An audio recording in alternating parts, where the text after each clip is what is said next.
Make your day richer than it was before.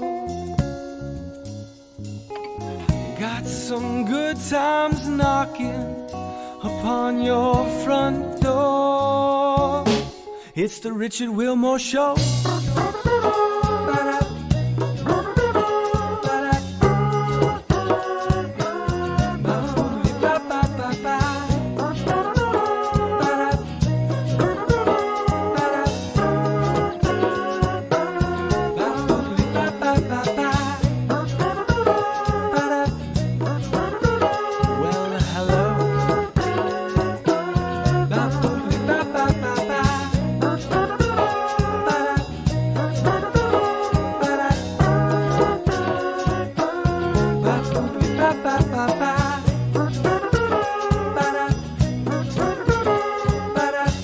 Ladies and gentlemen, Mr. Richard Wilmore.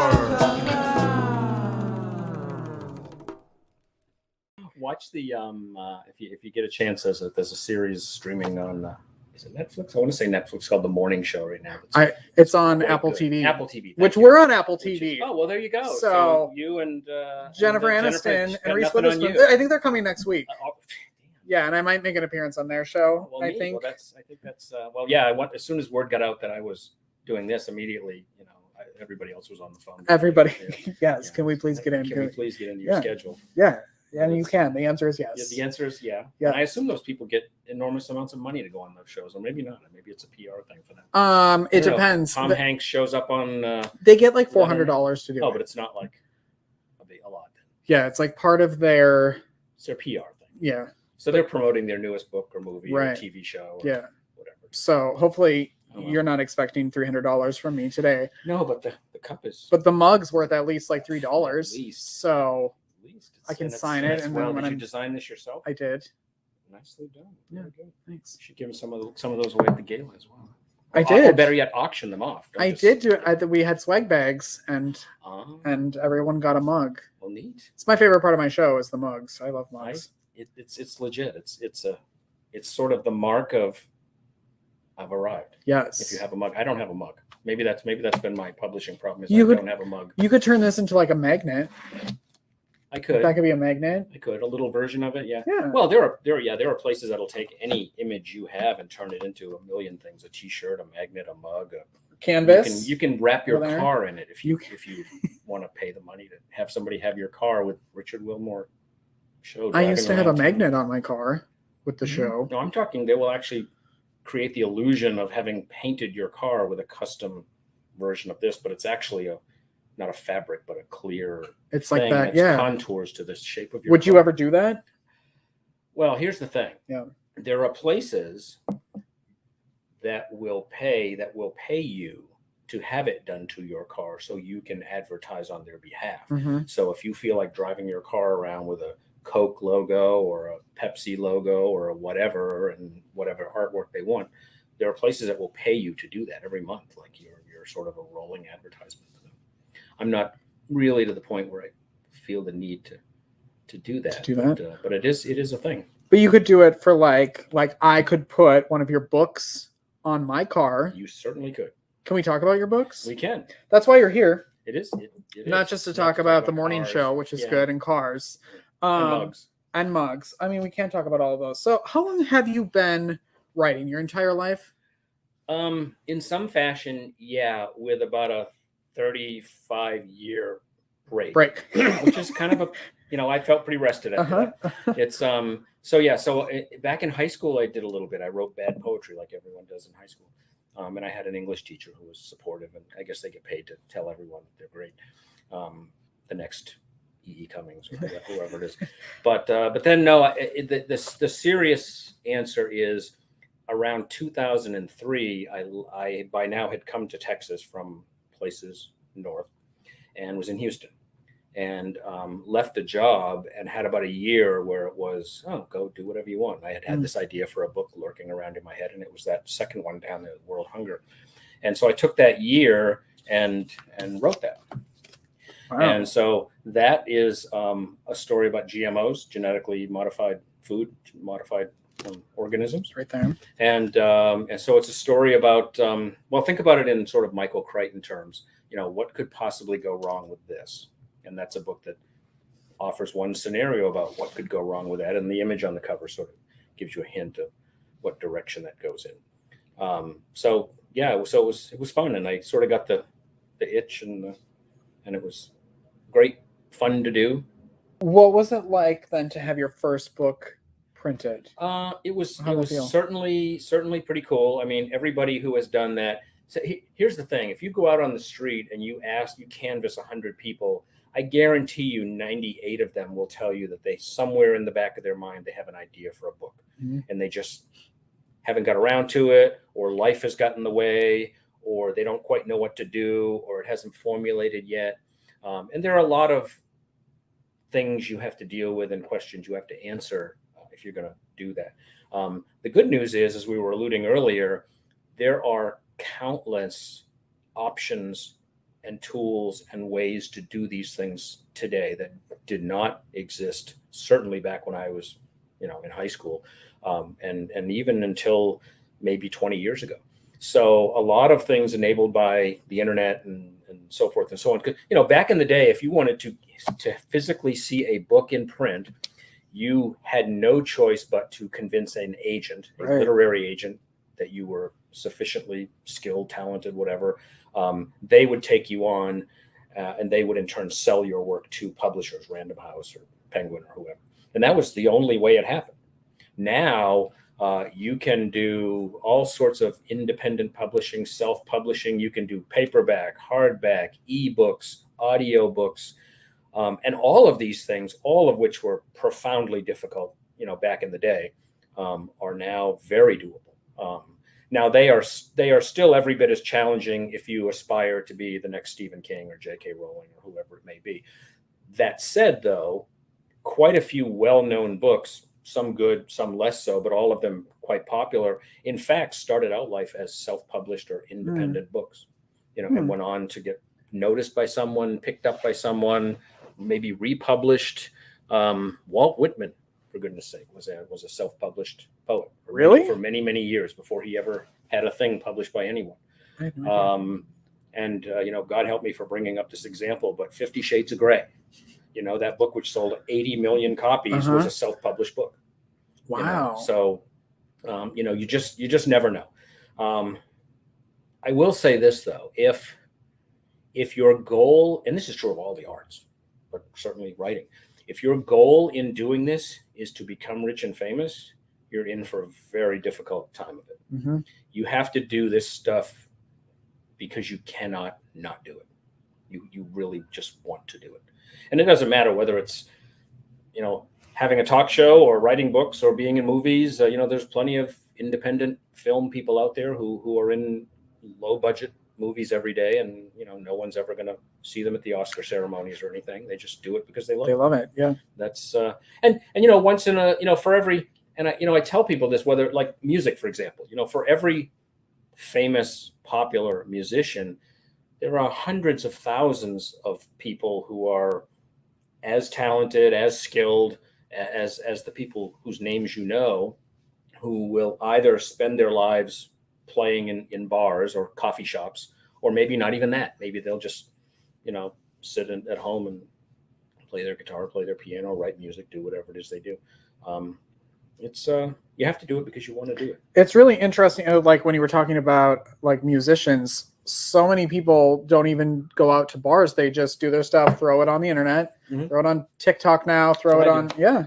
That's what we do. I do that. And there's, and as with the books, again, there are all sorts of cool new tools that allow you to do that. If you're on your computer is software that lets you do things. If you're an Apple person, it's GarageBand. If you're a PC person, I'm sure there's some analogous software that's very, very capable. You don't have to be at Westlake Recording Studios in LA with a 64 track board, that you're paying thousands of dollars an hour to record music. That's not required. I mean, you can make some very good, high quality stuff with off the shelf microphones and, speakers and recording tools, and same story with books. It's just, you keep doing these things. You do get better at it over time.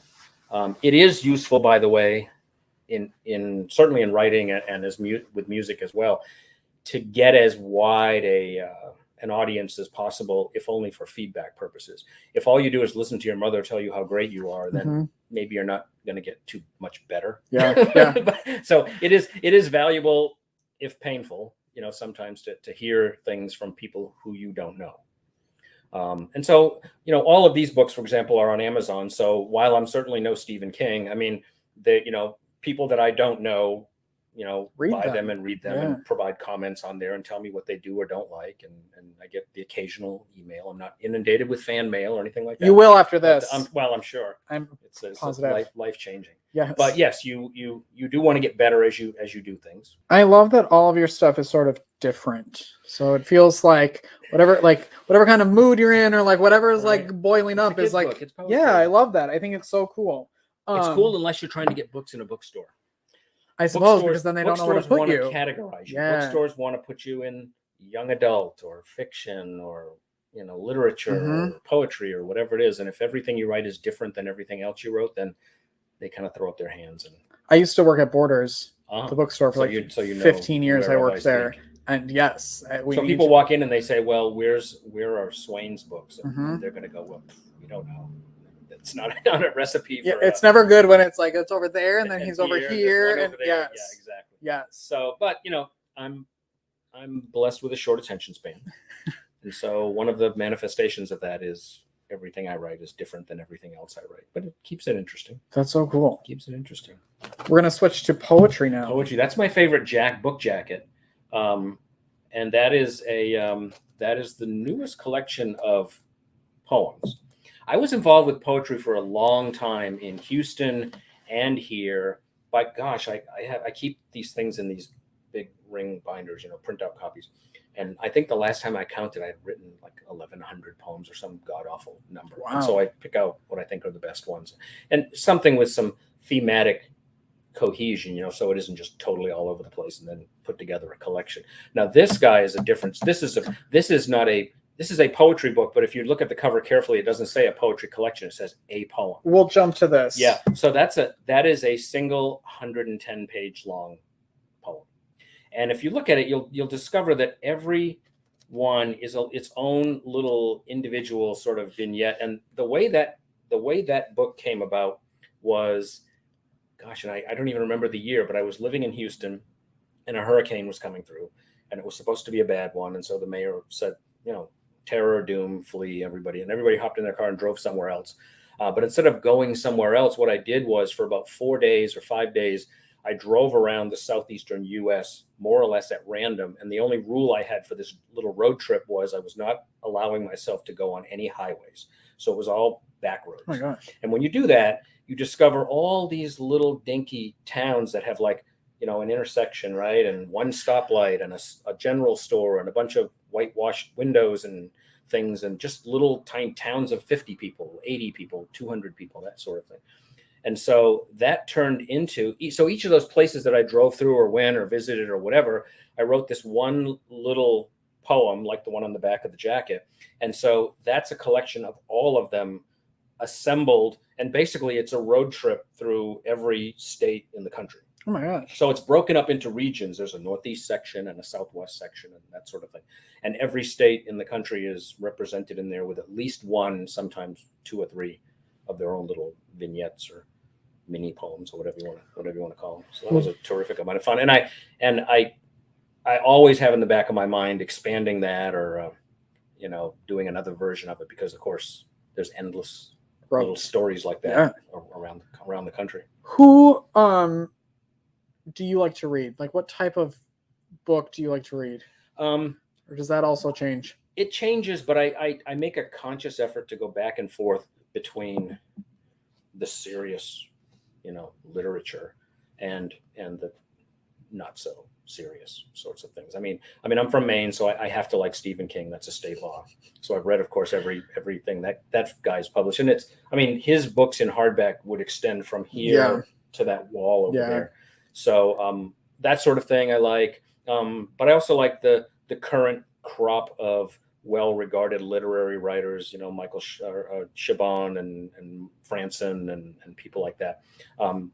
But I also make a point of going back and reading old classic stuff too, the Hemingway and the Steinbeck and the Faulkner and all of that. I think there's a lot to be learned, even if the styles change with the time. And, a book that won you a Nobel Prize in, 1945, maybe wouldn't today. There's a reason why those people are revered and popular and taught in colleges and grad school and so forth and so on. Turns out they're pretty good. So every once in a while they'll surprise you. They don't just hand those Pulitzer Prizes out to anybody. And then you decided, well, why don't I just write a children's book? Why doesn't the guy who has no kids write a children's book?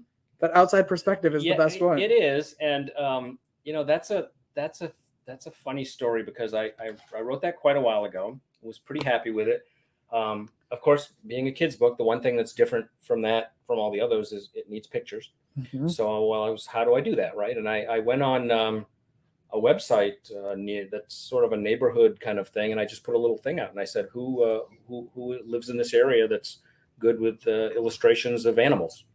And I guess there's some sort of a cottage industry out there of would-be children's book illustrators, because within about an hour, I had about 20 responses from people saying, I did this, so-and-so did that, my uncle does this, and they were sending me samples and all these things. But this one really caught my eye. And I didn't realize until after I saw some samples of her artwork. Her name is Sarah Drake. And if you look in the back, the thing that you'll discover that's interesting is at the time she did this, she was a sophomore in high school. Oh my gosh. So she's just immensely talented illustrator. I hope, this turns into what her life thing is, because she did about 20 hand done watercolor images for this book that are really quite stunning in my honest opinion. When did this come out? It's been about a year and a half or so. So that's the newest book. I've since written a sequel to that that's in my queue of things to put out into the world someday, but it's not. I've got like 4 other things ahead of it in the queue, so I sort of manage how these things get out there. What is next? What can people look forward to? Next is a book called a novel, which would be number 4, I guess, called Day's End. And that, at least that's the working title right now. And that is a book that's based on a short story that's at the end of the short story collection there, the Book of Names. And it's about the Temple Mount in Jerusalem. And it's a really interesting story about 3 families, a Jewish family, a Christian family, and an Islamic family that have 3 separate threads of activity in the book, but whose stories ultimately come together at the end to sort of save the day and deal with this situation that arises throughout the story. So it's very it starts out on a little bit of a grim note, lots of people killed, and it ends up in a very positive, thoughtful, hopefully uplifting way. And when is that coming out? Around Christmas, I'm thinking. It becomes out of your hands at some point once you sort of bless it and send it on its way. Yeah. But yeah, end of the year. Okay. How can people best support you besides going on Amazon and buying all the books? Or you can certainly, if you don't have the appetite for an entire book, I've got a website like everyone in the world now, right? BrianKennethSwain.com. And there are all sorts of examples on there of short stories, poetry, essays, articles that I write for magazines, even, God forbid, business writing exam. I mean, essentially any kind of writing that you can imagine, but mainly the sorts of work that you see here. And some of these are available on audiobook, correct? Yes, 4 of them are currently on audiobook. I was, when that topic came up, it turns out that there's a service online that does a really cool job of matching up authors who want to do audiobooks with voice talent that aspires to do an audiobook. And so I take a sample page from the book and I put it on there. And the next thing I know, I have a few emails from people all over the world who are like, I think this is a cool story. I would like to audition to do it. And so they send you a little minute or 2 reading of them reading the sample that you put on there, and you get together and you make it happen. And the best outcome from that was Hegel and Hobbes, the children's book, because the woman who ended up reading that book, and I encourage you to do this, she's from Yorkshire, England, and she has the most perfect accent for this kind of book that I could possibly have dreamed of having. And she's just amazing. That's awesome. Go check out Brian's website. It's right there at the bottom of your screen. Brian, thank you so much for hanging out today. Thank you. Come back when the book comes out. I'll come back when the book comes out. And do I get another mug if I come a second Why time? not? Maybe I'll give you a yellow one next time. Ooh, nice. Oh, is that got the logo? Yeah, it's the same look thing. at that. So it's a collection. Yeah, it's a whole thing. Set. Exactly. Well, awesome. Thank you for the opportunity. Thank you. We will be right back after this. Hi, Wendy Wright of The Right Fit, and here are 3 easy eyeshadow hacks to save you a little bit of time. The first being, just pat on a little bit of tinted eye primer for a nice creamy effect. Number 2, try a concealer that's about 2 shades darker than your natural skin tone, and it's going to give your eyes a nice pop. And the last hack, number 3, is if you want to add a little shimmer and a little glam, you could always try a jumbo eye pencil. So just draw on the color and gently pat it in with your ring finger, and you can also use it as liner. Thanks everyone for listening. You can reach me at wendy@therightfit.net. See you soon. Bye-bye. Wouldn't it be great if your business could have a commercial on TV? Now it can. Secure your Season 5 sponsorship by visiting richardwilmore.com. Advertise on Apple TV, Roku, and Amazon Fire TV by sponsoring The Richard Wilmore Show. Become a sponsor today. Go to richardwilmore.com now. We're back. Thanks for watching. If you know anything about me, you know that I love Christmas, and my house usually looks like Santa threw up in it. So when I saw a video of our next guest making Christmas ornaments, I knew I had to have her on the show. And I was very lucky because she's my niece. Hi, Nyla. How are you? Good. Good. Can you tell everybody how old you are? 8. 8? What grade is that? Like 12th? No. No. What grade? 3rd. 3rd grade? What does a 3rd grader put on their Christmas list this year? What's on your Christmas list? You want Gabby. nothing? You want what? A Gabby dollhouse. What's that? The show I watch. Oh. It comes with a dollhouse? Okay. When did you get crafty and start making ornaments? How did that come about? I don't know. You just did it? Did you make this up on your own? Or did you see it somewhere? I think my mom told me. Oh, you think so? Well, are you going to show me what we're doing today? Can you tell everybody what supplies they'll need to make these? Scissors. Scissors. I got that. Pencil. Okay. Yarn. Yarn. Where'd my yarn go? It's right here in front of me. Styrofoam. Styrofoam. And fabric. Fabric. How much fabric? I hope I have enough fabric. Just lots of fabric? Yeah. Okay. So what's step number 1? Hot glue gun. And a hot glue gun. I have fabric glue because I thought I had hot glue, but I didn't. So I have glue. Does that work? Okay, good. So what are we going to do first? Cut your squares. How big should the squares be? Look, this is my fabric that I picked. You see that? Uh-huh. Is it cute? Yeah. Okay. How big should my fabric be? Oh, it's tiny. Should people get different kinds of fabric or one type of fabric? Whatever you want. Whatever you want. All right. That seems easy. I'm going to cut. And then I'm going to see if this works for you, okay? Is that a good size? A little bit smaller. Oh, smaller than that. Okay. How many pieces will I need? Like 100? A bunch. A bunch. Okay, that's a pretty specific number. We got that. Okay. So once we have a bunch of fabric cut, then what? Take your pencil. Uh-huh. Place your fabric on the styrofoam. Oh, and stab it. stab it. Oh my gosh. Brian, let me see if I can do that. Ready? So you take it and then you stab it like that. Is that too big? No. That's good? Yeah. Okay, good. Then what? Keep Just- doing it? Yeah. Cover the whole thing? Yep. Oh. Here, let me cut some more. How many ornaments have you made?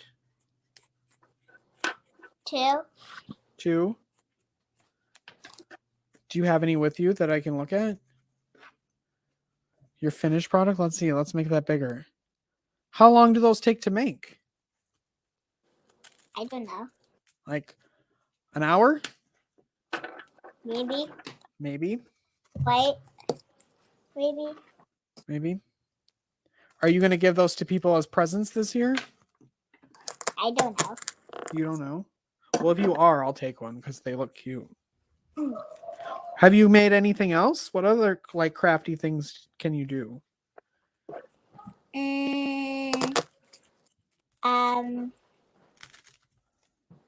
A lot. A lot? Like what? Name one thing. Painting. You paint? Yeah. Do you have a painting nearby that you can show me? My mom is getting one. Your mom's gonna get one? Okay, we'll wait. I can edit that. Are you still doing gymnastics? How's that going? Good. Good. Are you excited for Christmas break? Yeah. I know at your house gets decorated a lot for Christmas, right? Look at that. A cupcake? Yeah. When did you start painting? A long time ago? Mm-hmm. What do you like about being artistic? Colors. Colors? What's your favorite color? Pink. Pink, of course. Pink. Turquoise. And what, turquoise? Yeah. Yeah. Are you excited to get all of your Christmas decorations up? I know your dad goes all out for Christmas and you guys have lights all over your house and your yard. Mm-hmm. Yeah. Do you help decorate the tree? Are these ornaments going to be on the tree this year? Yeah, that's good. Okay, so let's pretend that I did this entire thing and covered it. I have like half of it done. How does that look, Nyla? Oh, yours looks good here. Let me make it bigger and all so you can see it. Good. That looks good. So now what?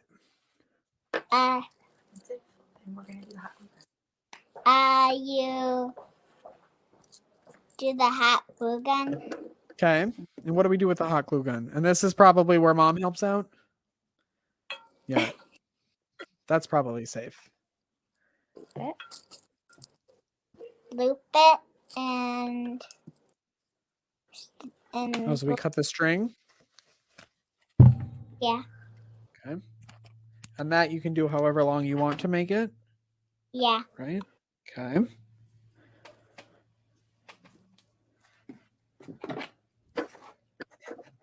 I'm going to do it on this side and then I'm going to cover the rest of it. So I'm going to do that. I'm going to cheat, Nyla. Is that okay? I'm going to cheat and put it where it's not covered yet. And then I'm going to cover it later with all of the, with the fabric. Like that. Right? Oh, mine fell. But when it tries, it'll work. What do you love about making these ornaments? Huh? What do you like about making the ornaments? Is it fun? Yeah. Then you take another yarn and Okay. put it on top of the glue and stick it on to hide it. Oh, that's smart. And then you're done. And then you let it dry and then you hang it on your tree. When you decorate your tree, can you send me a picture of your ornaments on there? Well, I want to thank you for coming on my show and showing me how to do it. Are you going to come back and make something else with me later? some other time. Like maybe you could make something for Valentine's Day. Do you want to come back and do that? Yeah. Well, make sure if you make the ornaments at home, make sure you tag us on social media so Nyla can see all the work you've done. These are really cute. They make little cute gifts, or you can give them to yourself and hang them on your tree. Right, Nyla? Yes. Well, thanks for being here. Thank you. I'll see you later. Bye. Bye.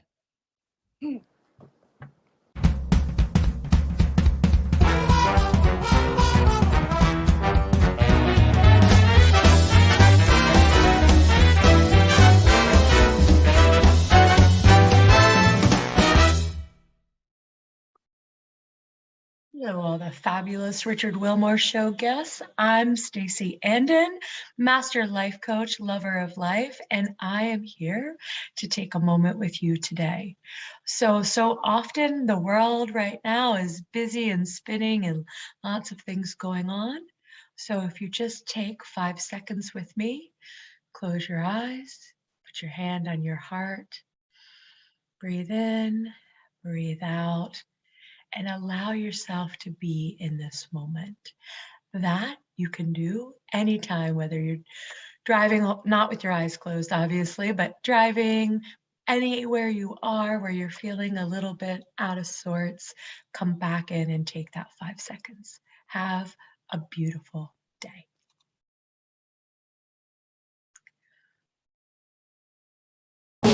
It's the Richard Wilmore Show.